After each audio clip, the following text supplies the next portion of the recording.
L'Assemblée nationale a ouvert sa session ordinaire unique 2025-2026 aujourd'hui. Cette session parlementaire verra donc l'examen de plusieurs projets de loi, notamment le projet de loi de finances initiale et les FI 2026, récemment adopté en Conseil des ministres.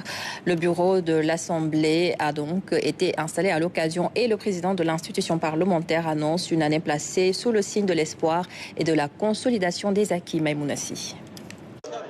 Le vote pour l'élection des vice-présidents et secrétaires élus du bureau de l'Assemblée nationale a ouvert la session ordinaire unique 2025-2026.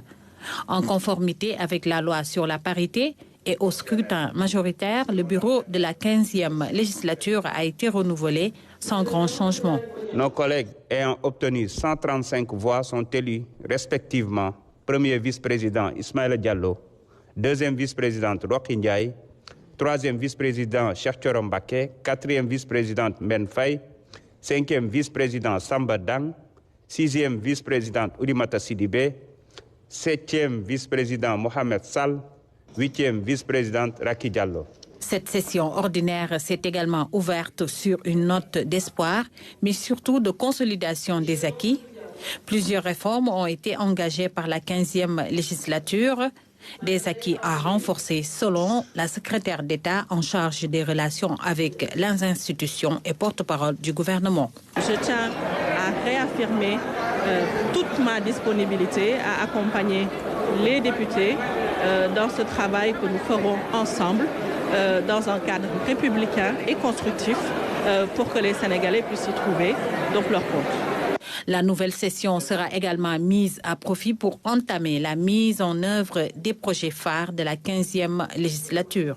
Notre démarche de modernisation s'appuie sur une digitalisation active de nos procédures. Chaque député est désormais équipé pour un accès dématérialisé aux documents parlementaires.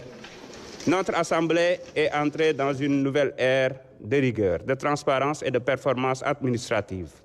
Nous avons lancé un programme de formation pour les députés et le personnel administratif, dont le retraite parlementaire organisé en partenariat avec les Nations Unies, qui a permis de renforcer les capacités sur des thèmes essentiels tels que le budget, l'évaluation des politiques publiques, la cybersécurité, la diplomatie parlementaire et la gouvernance. Le bureau de l'Assemblée nationale étant installé, les députés sont invités le 17 octobre prochain à procéder à la constitution des différentes commissions conformément au règlement intérieur.